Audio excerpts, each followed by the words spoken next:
इसमें मैं ग्रेविटेशन की एक्सरसाइज 4A के जो 2-3 क्वेश्चन तुम लोगों ने डाउट में पूछे थे वो मैं डिस्कस करूँगा, ठीक है। क्वेश्चन नंबर 2, जो सेकंड क्वेश्चन है वो देख लें पहले। एक सेकंड क्वेश्चन मैं डिस्कस करूँगा, एक 5th, 10th एंड 12th। ये 4 क्वेश्चन मैं एक्सरसाइजेस 4A का डिस्कस करूँगा। यही बेसिकली ज़्यादातर बच्चों ने पूछा था। क्वेश्चन नंबर 2 क्या कह रहे हैं? 2 point like objects each with mass m are connected by a massless rope of length m. The objects are suspended vertically near the surface of earth so that one object is hanging below the other. Then the objects are released so that the tension in the rope is this: G capital M small m upon L divided by R cube, where capital M is the mass of the earth and capital R is the radius. और कह रहे हैं कि L is very much lesser than R. L is very much lesser than R. ठीक है। तो earth surface के पास हैं दोनों, अर्थ सरफेस के पास हैं दोनों, और सपोज करो एक पार्टिकल है मास का यहाँ पे, अर्थ का रेडियस बहुत बड़ा है, ये अर्थ का सरफेस मैंने फ्लैट दिखा दिया, वो h हाइट पे है, और दूसरा वाला पार्टिकल क्योंकि स्ट्रिंग की लेंथ है L, इसलिए दूसरे वाले पार्टिकल की सरफेस से जो हाइट आई वो आ जाएगी h प्लस, ठीक है। अब जरा FBD बनाए। यहाँ ग्रेविटेशनल एक्सेलरेशन ज़्यादा होगा mg1, स्ट्रिंग में टेंशन है तो ऊपर होगा। अच्छा पहले देख लीजिए जरा स्ट्रिंग में टेंशन है क्यों। ये स्ट्रिंग है, ठीक है। यहाँ पे जो है ऊपर वेट लगेगा m इंटू G2। अच्छा तो अर्थ के सरफेस से अगर हम ऊपर जाएं तो ग्रेविटेशनल एक्सेलरेशन कम होता है, पर ज़्यादा ऊपर नहीं जाएं अगर तो ग्रेविटेशनल एक्सेलरेशन की जो वैल्यू होती है at some height h which is very much smaller than the radius of earth, ठीक है। किसी हाइट h पे जो ग्रेविटेशनल एक्सेलरेशन की वैल्यू होती है वो होती है g at the surface 1 minus 2h upon radius of the earth, ये होती है when h is much lesser than r। ये दोनों ही पार्टिकल अर्थ के सरफेस से ऊपर हैं, पर अर्थ के सरफेस से दोनों की हाइट अर्थ के रेडियस के कंपैरिजन में बहुत कम है। G1 क्या आ जाएगा? G at the surface 1 minus 2h upon r। G2 क्या आ जाएगा? G 1 minus 2 h plus h, क्योंकि उसकी हाइट यहाँ हाइट होता है और उसकी हाइट सरफेस से कितनी है h plus n, इसकी हाइट सरफेस से h थी तो मैंने डायरेक्टली रख दिया अपॉन r। तो अब देखा जाए तो क्लियरली यहाँ पे g ज़्यादा होगा, यहाँ पे कम होगा, तो ये ज़्यादा तेज़ी से नीचे आना चाहेगा अपने ज़्यादा फोर्स की वजह से, क्योंकि G1 यहाँ पे है और G1 ज़्यादा है, ये उतनी तेज़ी से नीचे नहीं आ पाएगा। तो ये क्या करेगा? स्ट्रिंग से उसको खींचेगा तो स्ट्रिंग में टेंशन आ जाएगी, तो इस पे टेंशन किधर लगेगा? नीचे, और क्लियरली इस पे टेंशन किधर लगेगा? टी पे। अब स्ट्रिंग अगर टाइट है तो दोनों एंड का एक्सेलरेशन सेम होगा, स्ट्रिंग स्ट्रेट है और अलोंग द स्ट्रिंग ही खाली मोशन हो रहा है। तो अगर इसका एक्सेलरेशन a है तो इसका भी एक्सेलरेशन क्या हो जाएगा? अब हम इक्वेशन फॉर्म करें। क्लियरली अगर तुम देखो मैं दोनों को एक सिस्टम ले लेता हूँ क्योंकि दोनों सेम एक्सेलरेशन से आ रहे हैं, तो आ जाएगा mg1 नीचे लग रहा है plus mg2 is equal to 2m into m से m cancel, g1 plus g2 आ जाएगा और g1 प्लस g2 करेंगे तो क्लियरली तुम देख रहे हो कि g कॉमन आ रहा है, g कॉमन आ रहा है। यहाँ पे क्या आएगा 1 ऐड तो कर लोगे इसलिए मैं उसमें क्या ज़्यादा एक्सप्लेन करूँगा, minus 2h upon r minus 2h plus l upon r is equal to 2 into a, 2 पूरे से कैंसिल कर दिए, ये 1 हो गया। तो यहां से मुझे एक्सेलरेशन मिल रहा है, एक्सेलरेशन क्या आ रहा है, एक्सेलरेशन आ रहा है g 1 माइनस, देखो ध्यान से, 2h प्लस l अपॉन, ये acceleration 1 minus 2h plus l upon r हो रहा है क्लियर। मुझे एक्सेलरेशन मिल गया। अब किसी एक का भी एफबीडी ड्रॉ करके, जैसे मान लो मैं नीचे वाले का एफबीडी ड्रॉ करके यहाँ से मैं टेंशन निकाल सकता हूँ, या ऊपर वाले का ड्रॉ करके क्या आएगा यहाँ से, t plus m into g2 is equal to m into a। तो t is equal to m a minus g2, उधर लेंगे m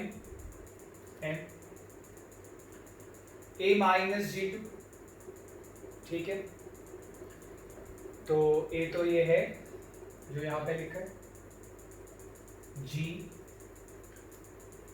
1 minus 2h plus l upon r, और g2 g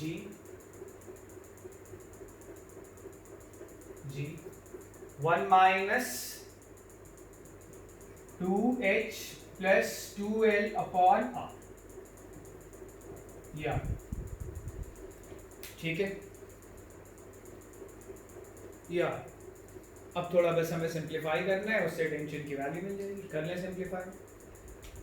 सिंप्लीफाई करेंगे, कुछ चीज़ें कैंसिल हो जाएगी, तुम देखो plus g minus g cancel हो जाएगा, ये वाला टर्म कैंसिल हो गया, क्या आ रहा है m, इधर आ रहा है minus 2h plus l upon r into g, हालांकि ये सिंप्लीफिकेशन तुम खुद से कर सकते हो, और इधर आएगा plus 2h plus l upon r into g. तो t इज इक्वल टू, अब देखो सिंप्लीफाई हो जाएगा, ये मेरे ख्याल से 2l है इंटू जी, तो ये आ रहा है g, तो एक तो कॉमन आ जाएगा, mg हो जाएगा, ब्रैकेट में क्या बचेगा, minus 2h upon r plus 2h upon r cancel, minus l upon r plus 12 upon r, ये l अपॉन r हो जाएगा। फिर क्या करेंगे, g क्या डिनोट कर रहा था, g एट द सरफेस, ये g क्या डिनोट कर रहा था, g at the surface of earth, और g at the surface of earth क्या होगा, g कैपिटल n, यानी अर्थ का मास अगर मैं कैपिटल M से लिखूं, अपॉन अर्थ के रेडियस का स्क्वायर, ये मैंने g की वैल्यू रख दी, ये small m into l upon r। तो ये अब हो गया क्वेश्चन नंबर 2, ये क्वेश्चन नंबर 2 हमने अभी डिस्कस किया, ठीक है। अब हम इसके बाद डिस्कस करेंगे question number 5।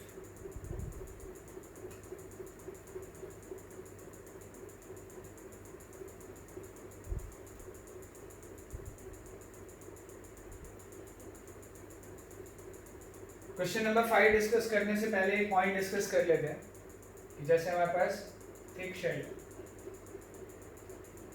Inner thick uniform shell है, इनर रेडियस r1 है, outer radius r2, inner radius r1 outer radius r2, ये चीजें ग्रेविटेशन में भी आएंगी तो ढंग से देख लेना, ठीक है। तो मास खाली यहाँ पे, मास यहाँ पे,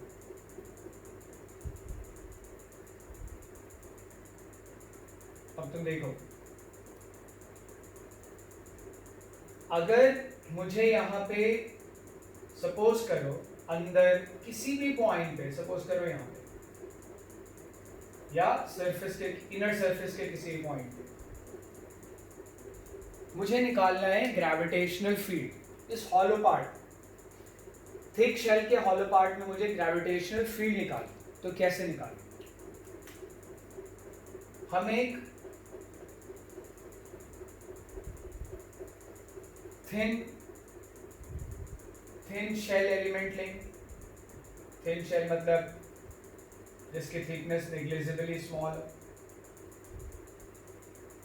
जिसको कि हम हॉलो स्फीयर भी कहते हैं। हमने एक थिन शेल एलिमेंट लिया,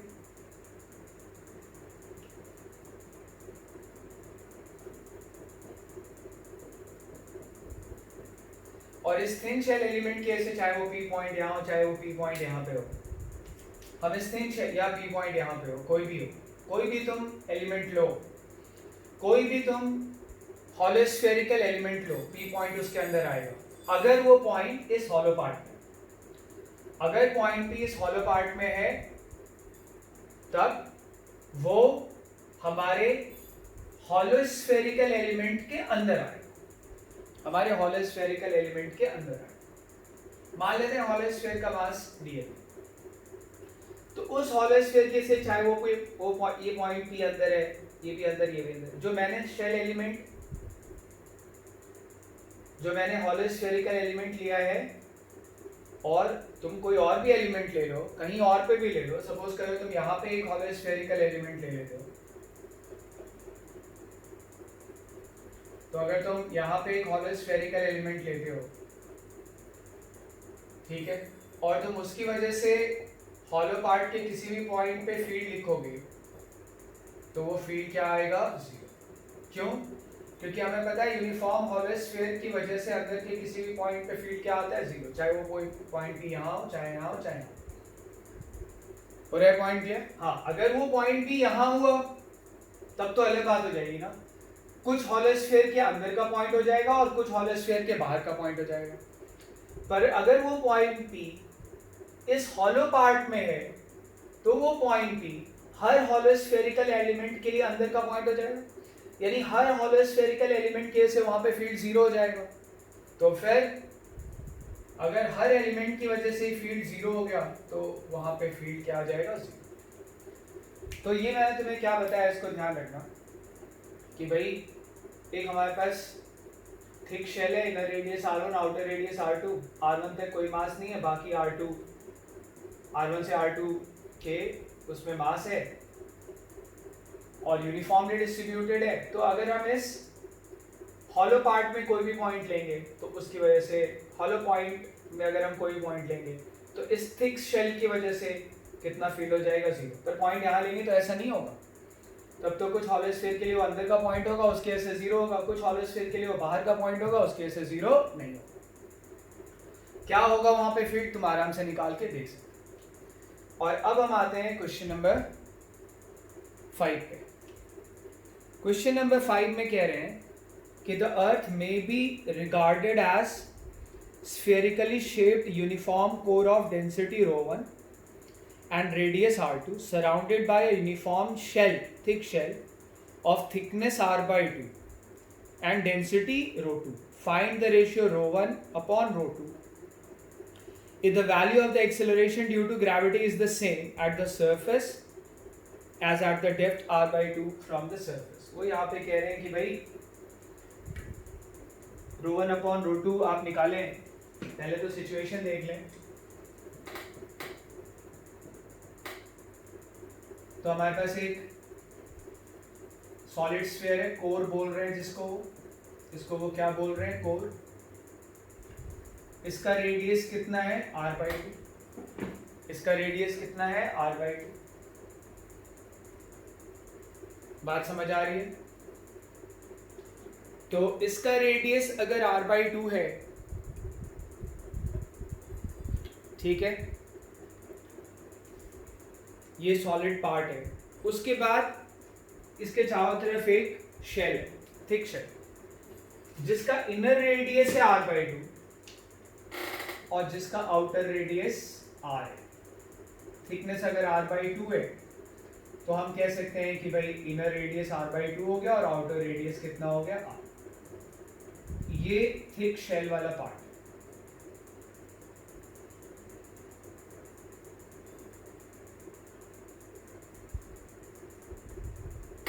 ये थिक शेल वाला पार्ट। अब वो कह रहे हैं कि अंदर का जो सॉलिड स्फीयर है, कोर है, उसकी डेंसिटी ρ1 है और बाहर जो शेल है उस जिसका इनर रेडियस r2 और आउटर रेडियस r है उसकी डेंसिटी जो है वो ρ2 है। और यहाँ पे जो फील्ड है सरफेस पे वही फील्ड यहाँ पे r/2 डेप्थ में। r/2 डेप्थ दरअसल इस कोर का सरफेस होगा। तो जो ग्रेविटेशनल एक्सेलरेशन यहाँ है वही ग्रेविटेशनल एक्सेलरेशन यहाँ है। ग्रेविटेशनल फील्ड मतलब ग्रेविटेशनल एक्सेलरेशन। तो निकालने जरा। अब पहले सरफेस वाले की बात कर लें। सरफेस वाले पे ग्रेविटेशनल फील्ड को हम डिस्कस करें।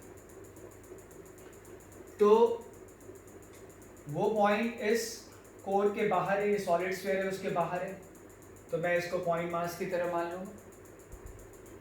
और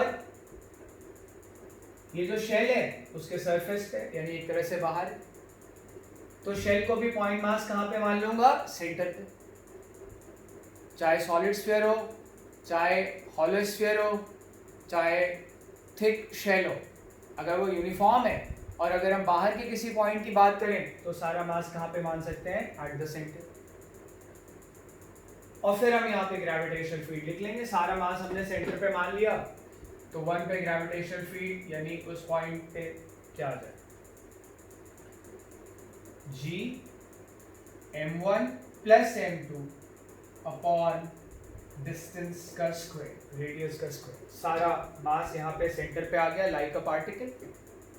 लाइक अ पार्टिकल सारा मास यहाँ पे आ गया तो हमने रेडियस का स्क्वायर कर दिया। क्योंकि सारा मास यहाँ आ गया तो डिस्टेंस r के बराबर होगी, तो g total mass upon radius. अब बेसिकली यहाँ पे मास लिखना है वो तो तुम लिख सकते हो g अपॉन r स्क्वायर मास। फर्स्ट वाले का मास क्या होगा? फर्स्ट वाले का वॉल्यूम क्या है? फर्स्ट वाले का वॉल्यूम है 4/3 पाई r/2 का होल क्यूब। ये फर्स्ट वाले का वॉल्यूम हो रहा है, क्लियर? और उसकी डेंसिटी कितनी है? उसकी डेंसिटी r1, ठीक है? उसकी डेंसिटी कितनी है? r1। फिर इसी तरह से हम m2 का मास लिख लेंगे, वॉल्यूम में उसकी डेंसिटी मल्टीप्लाई कर देंगे तो उसका मास आ जाएगा। ठीक है, क्लियर हो रहा होगा? तो उसका वॉल्यूम होगा कितना? उसका वॉल्यूम है 4/3 पाई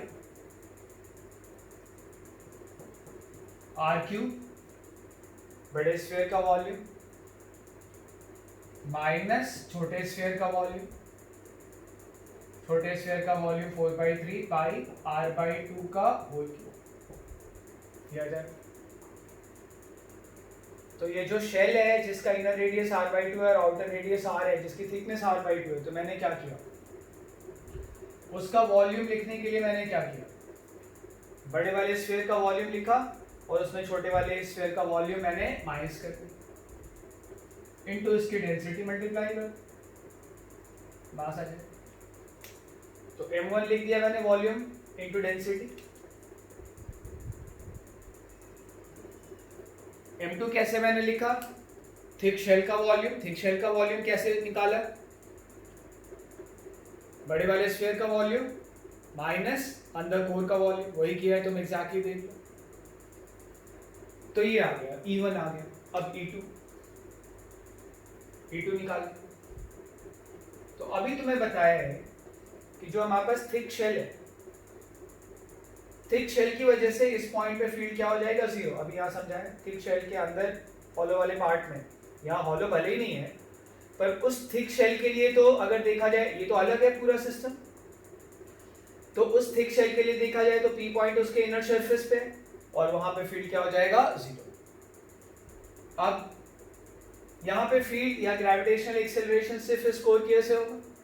वो पॉइंट इस कोर के सरफेस पे, आउटर सरफेस पे, कोर में वैसे इनर सरफेस है ही नहीं, तो सारा इस कोर का मास कहाँ पे मान लेंगे? सेंटर पे। और फॉर्मूला लगाते हैं, क्या आएगा? G m1 upon r square. R square नहीं, r/2 का, ठीक है। क्यों? सारा मास यहाँ पे मान लिया सेंटर पे और उससे उसके डिस्टेंस r/2 है, फॉर्मूला लगा दिया पॉइंट मास का। और m1 हमें निकालना आता है, m1 क्या लिख लेंगे हम? उस पॉइंट को हमने 2 का E2 is equal to G upon r square by 4, और m1 क्या होगा? 4/3 pi r cube into pi r cube नहीं, उसका रेडियस r/2 है तो r/2 का क्यूब इंटू उसकी डेंसिटी। दोनों को इक्वेट कर देंगे, जो कैंसिल होगा उसको काट देंगे और हम यहाँ से ρ1/ρ2 आसानी से निकाल।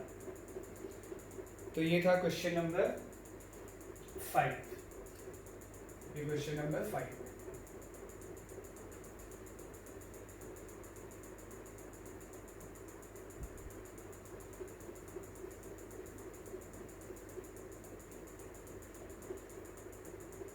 क्वेश्चन नंबर 10, क्वेश्चन नंबर 10 में कह रहे हैं find the potential energy of the gravitational interaction of a point mass of mass m and thin uniform rod of mass capital M and length L if they are located along a straight line such that the point mass is at a distance a from one end. Also find the force of their interaction. Force भी निकालना है 10th में और field भी निकालना है, potential energy भी निकालना है। तो मान लो ये रॉड है ना, ये रॉड, और सपोज कर लेते हैं यहाँ से डिस्टेंस कितना दिया है उन्होंने, एक एंड से डिस्टेंस a, ये डिस्टेंस a, एक पॉइंट है P, यहीं पे वो छोटा वाला मास स्मॉल m रखा हुआ है। रॉड का मास कैपिटल M, इसकी लेंथ है, ये टोटल लेंथ है, ठीक है। यहाँ हम x इज इक्वल टू 0 बोल देते हैं, है ना, तो ये क्या हो जाएगा, x is equal to m, ठीक। उस पॉइंट पे पहले मैं पोटेंशियल लिखूंगा, potential at the point P, potential at the point P,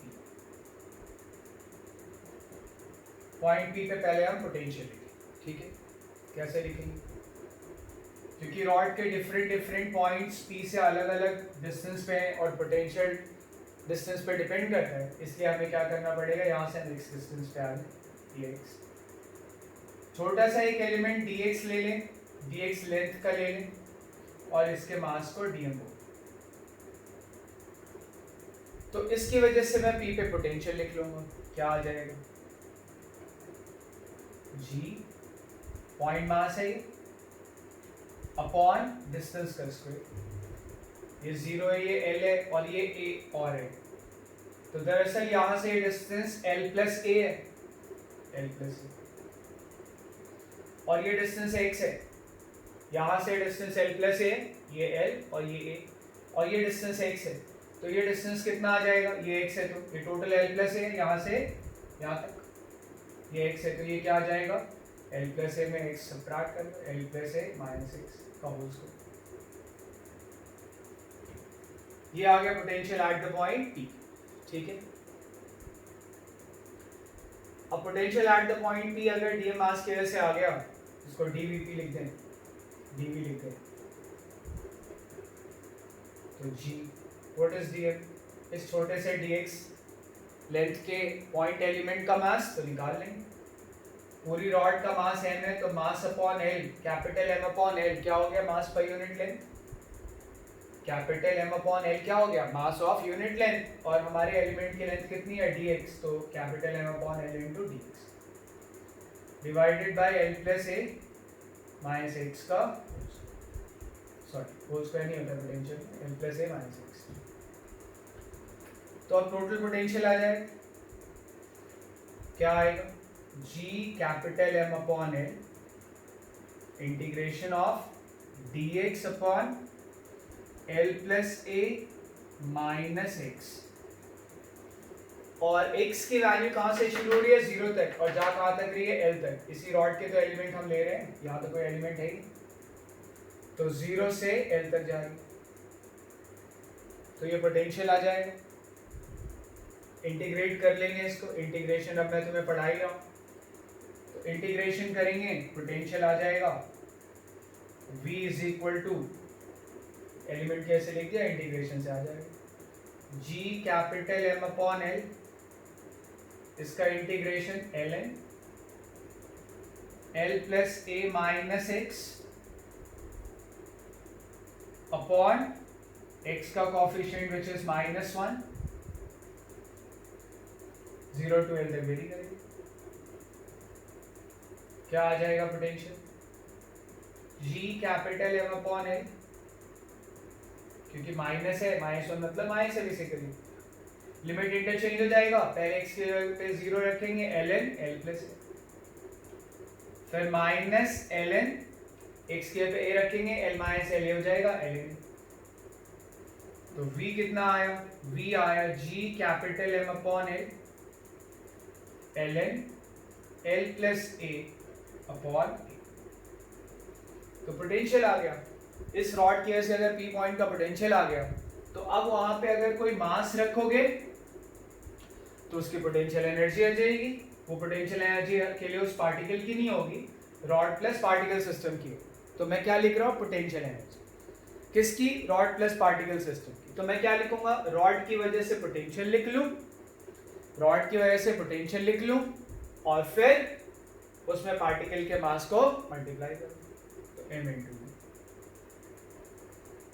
तो ये पोटेंशियल एनर्जी यहाँ पे आ जाएगा, जो भी आना है, G capital M small m upon L into ln L plus a upon a। तो भाई मुझे अगर रॉड प्लस पार्टिकल सिस्टम की पोटेंशियल एनर्जी लिखनी है, तो मैंने रॉड की वजह से जिस पॉइंट पे पार्टिकल है उस पॉइंट का मैंने पोटेंशियल लिखा दिया, और पोटेंशियल को किससे मल्टीप्लाई कर दिया, उस पार्टिकल से। उल्टा भी कर सकते, मास की वजह से यानी पार्टिकल की वजह से रॉड के पॉइंट पे पोटेंशियल लिखते, ये अलग बात है कि रॉड के हर पॉइंट पे पोटेंशियल अलग अलग आता, कोई बात नहीं, लिख लेते। मैं क्या करता, पहले इस पार्टिकल की वजह से यहाँ पे पोटेंशियल लिखता, यहाँ पे पोटेंशियल लिख के उसमें यहाँ का मास मल्टीप्लाई कर देता, तो इस एलिमेंट की पोटेंशियल एनर्जी आ जाती, फिर इंटीग्रेट करके क्या निकाल लेता, टोटल पोटेंशियल एनर्जी। तो उल्टा भी कर सकते, यानी अगर मुझे रॉड प्लस पार्टिकल सिस्टम की पोटेंशियल एनर्जी लिखनी है, तो मैं एक की वजह से पोटेंशियल लिखूंगा, उसमें दूसरे के मास को मैं क्या करूंगा, मल्टीप्लाई करूंगा, ठीक है। खैर यहाँ पे उन्होंने वहां पे पार्टिकल पे लगने वाला फोर्स भी पूछा है। अब वो फोर्स मैं पूरा नहीं बताऊंगा, सेम है बिल्कुल, बस मैं लिखूंगा field, gravitational field at P due to rod, due to rod.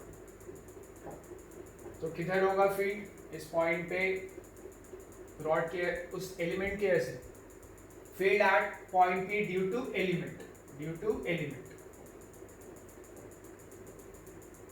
D लिखने, किधर होगा, टुवर्ड्स द एलिमेंट, मास की तरफ होता है फील्ड। क्या आएगा, G dm अपॉन डिस्टेंस का स्क्वायर, डिस्टेंस तो हमने लिखा है यहाँ पे, L plus a minus x का होल स्क्वायर।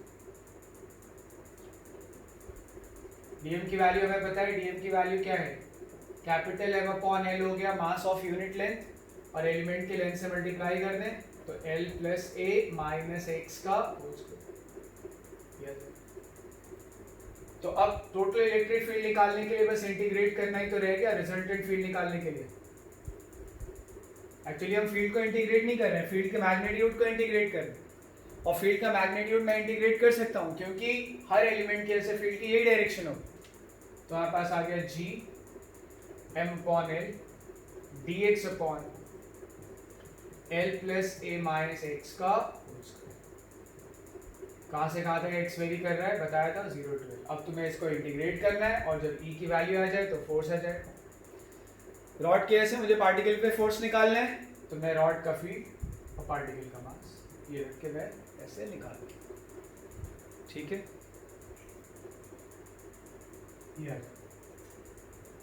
ये था क्वेश्चन नंबर 10।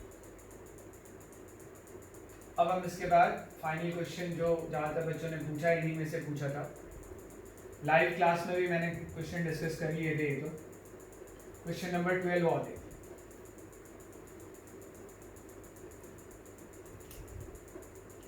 ठीक है, जो बच्चे लाइव क्लास अटेंड नहीं कर रहे हैं किसी वजह से, वो अटेंड करना शुरू कर दें, ठीक है, क्योंकि कई सारी चीज़ें जो लाइव क्लास में होगी वो सारी की सारी मैं वीडियो में अपलोड नहीं करूँगा, ठीक है।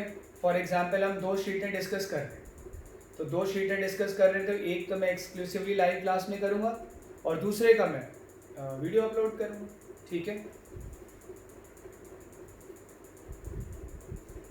Question number 12,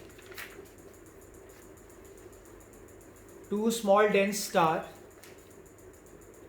rotate about their common center of mass as a binary system, and the period 1 year for each. One star is double the mass of the other,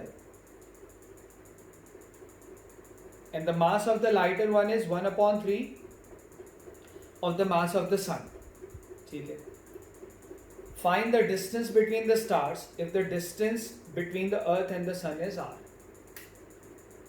अच्छा, अर्थ और सन के बीच के डिस्टेंस r है, जरा टाइम पीरियड ऑफ रिवोल्यूशन मुझे formula ध्यान नहीं है, तो क्या होता है 2 पाई सर्कुलर ऑर्बिट का radius upon speed, orbital speed, तो 2 पाई r और ऑर्बिटल स्पीड क्या होते हैं g, mass of sun capital N से डिनोट करते हैं,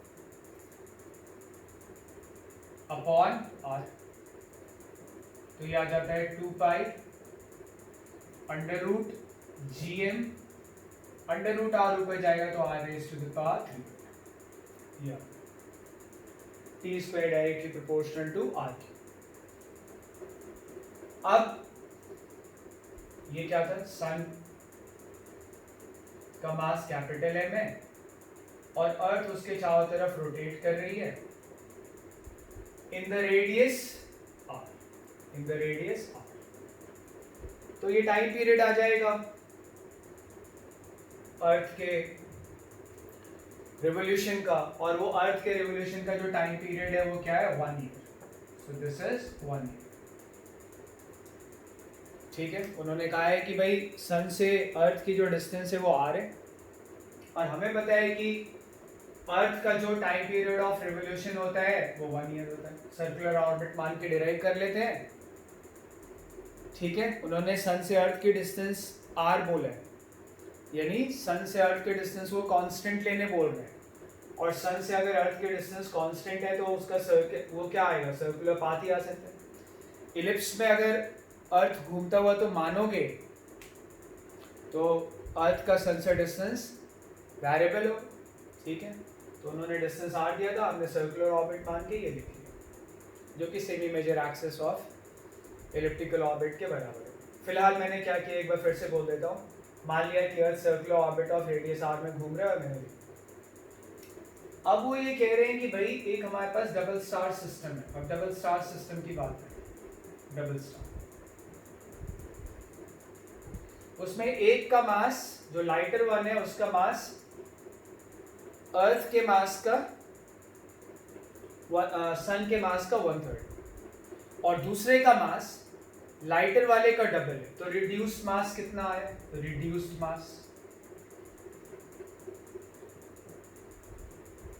कितना आया, reduced mass mu is equal to एक का मास m/3, दूसरे का mass 2m/3 m1 m2 upon sum of the mass, ये तो m हो जाएगा, ऊपर क्या आ गया, ठीक है, वो आ जाएगा 2m/9, ये रिड्यूस्ड मास है 2m/9। हमसे क्या पूछा जा रहा है, हमसे पूछा जा रहा है find the distance between the stars. अब क्या करते हैं रिड्यूस्ड मास सिस्टम में हम, तो रिड्यूस्ड मास सिस्टम में हम करते हैं कि भाई ठीक है हमने रिड्यूस्ड मास निकाल लिया और एक फिक्स ओरिजिन ले लेते हैं, हमने एक फिक्स ओरिजिन ले लिया और रिड्यूस्ड मास मान लें d, रिड्यूस्ड मास जो है वो d रेडियस के सर्कल में घूम रहे, रिड्यूस्ड मास d रेडियस के सर्कल में घूम रहे, हो रहा है क्या, d रेडियस के सर्कल में घूम रहे, रिड्यूस्ड मास। फोर्स क्या लेंगे, फोर्स हम वही लेंगे जो दोनों एक दूसरे पे लगाते। कितना फोर्स लगाते ये, हालांकि मैंने डबल स्टार सिस्टम में भी टाइम पीरियड डायरेक्टली निकाल के बताया हुआ है। डबल स्टार सिस्टम का भी टाइम पीरियड मैंने डायरेक्टली निकाल के बताया हुआ है। ये बात समझ पा रहे हो? जरूरी नहीं कि हम इसको रिड्यूस मास सिस्टम से करें, बिल्कुल जरूरी नहीं कि हम इसको रिड्यूस मास सिस्टम से करें, हम इसको डायरेक्टली भी कर सकते हैं। और इनफैक्ट मैंने डायरेक्टली टाइम पीरियड निकाल के बताया हुआ है। जहाँ तक मुझे ध्यान आता है उसमें कैपिटल M की जगह पे M1 प्लस M2 आ जाता है। जहाँ तक मेरा ध्यान है कैपिटल M की जगह पे क्या आ जाता है, M1 प्लस M2। तो जो डबल स्टार सिस्टम है, डबल स्टार सिस्टम,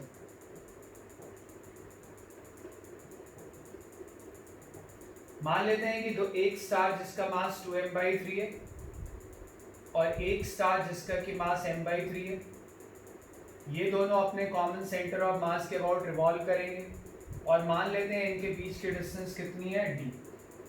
तो जो टाइम पीरियड आता है, टाइम पीरियड जो आता है वो यही आता है बेसिकली 2 √g। बस यहाँ पे क्या आ जाता है, यहाँ पे आ जाता है सम ऑफ द मास 2m/3। वो पूरा अभी डिराइव करने की जरूरत नहीं, मैंने ऑलरेडी डबल स्टार सिस्टम में बताया हुआ, तुम वहां से देखिए।